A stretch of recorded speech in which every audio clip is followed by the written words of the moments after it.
Recurrent neural networks, brain power for your computer. So you're watching your dog Lucy run, and you, being particularly artistic and quick, think to yourself, I can draw a prediction of what she will do next. But how do you actually predict? You could do some complicated physics, but here's another way to think about it. You can train your brain by watching Lucy run using what we'll call the REU system. It works like this.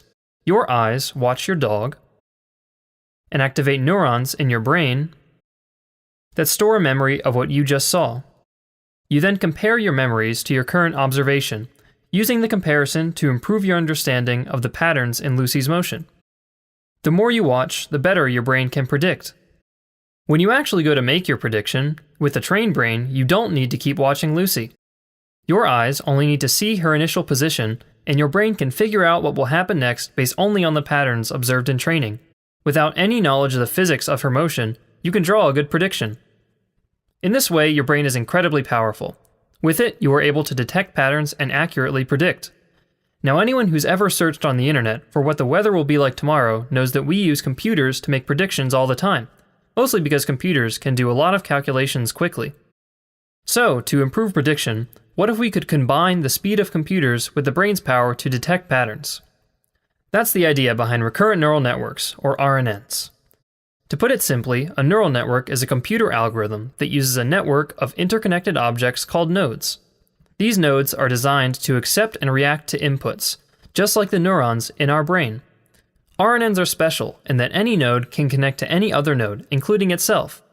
In this way, they mimic the neural connections in our brain and, when trained, can detect and predict all sorts of patterns. As it turns out, making predictions with RNNs is similar to making them with our brain. Like the REU system, this prediction system has three parts, or layers: an input layer, an RNN, and an output layer. Let's say we have a video of Lucy running and would like to use our RNN system to predict the next frame. The input layer, like your eyes, takes the pixels from a frame and feeds it into the RNN. The RNN, like your brain, reacts to the input in some way by changing it slightly. The output layer, like your drawing, takes these changes and draws the next step. The underlying idea of RNNs is that, with enough nodes, some will react in a way that will give us a good prediction. You find these good prediction nodes in what we call the training phase. Think of this as you comparing your memory of what just happened with what you see happen next and learning the patterns. In the RNN, you use math to simulate this learning process. The RNN compares what actually happens next in the video and how each node changed the inputs.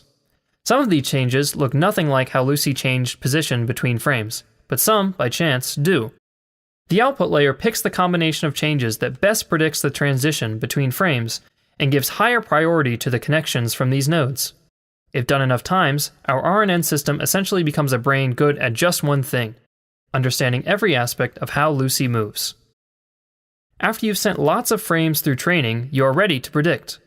By now, the RNN understands how Lucy moves, so you can stop giving it frames to compare with and simply allow it to predict what comes next. You can feed that prediction back in to get the RNN's prediction for the next frame, and the frame after that. The RNN can keep going even after the video ends. So you've taught your computer to predict how Lucy runs, and you can teach it other things too. You can predict the weather or anything else that changes in time. You can get your computer to write you a poem or even compose a song. With some matrix math and the RNN algorithm, anyone can build an RNN in any programming language on any computer.